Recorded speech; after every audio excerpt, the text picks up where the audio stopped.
ئازیزانی ئێمە دووبارە سڵاوتان نەبێت و لەگەڵتان بەردەوامین شعر ئەو گردونە بێسنوورەی لە هەموو سەردەمێکدا بە ڕوخسارێکی نوێوە دەردەکەوێتەوە. لە ئێستادا ساڵۆنی لاپەڕانۆ لە کۆڕێکی تایبەتدا میوانداری دکتۆر سیروان ئەنوەرەکات. ناونیشانی کۆڕەکەش بە ناونیشانی شعر لە سەردەمی پۆست مۆدێرندا.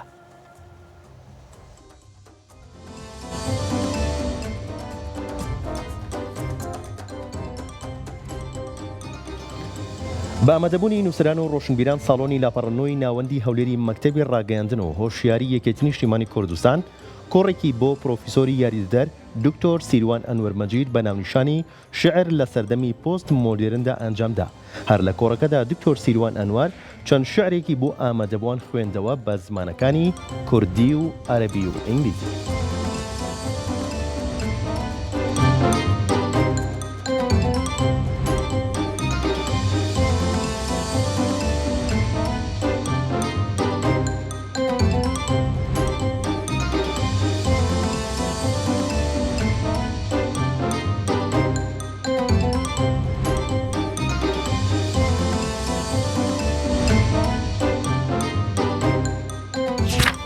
ئەمڕۆ لە کۆڕشی شعریدا بەر لە کۆڕشارەکە باسی شعر دەکەن لە سەردەمی پۆست مۆدێرندا بزانین چۆنە، چونکە شعر هەمیشە زمانەکانە، شعر هەمیشە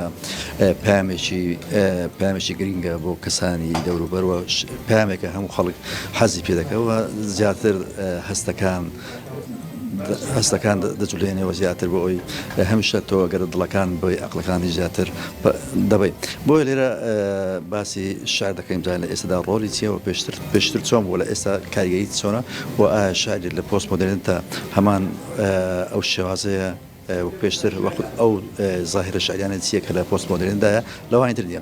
لەپاڵ ئەمانەشدا زیاتر چەند شعرێک کە خۆم چەند دیوانێک مێ بەڵام چاپ نەکردووە بە زمانەکانی کوردی و عەرەبی ئینگلیزی، بۆ ئامادەوان دەخوێنمەوە بە شاری سیاسی بێ یاخود غەزەلی بێ یاخود شعر لەسەر کۆی کایەکانی ژیان دایک بێ باوک بێ بۆ تاوەکو ئەو پەیامانێکە باز دەکەم لە کوڕەکەدا لەوێش لە شارەکان ڕەنجی دابێتەوە.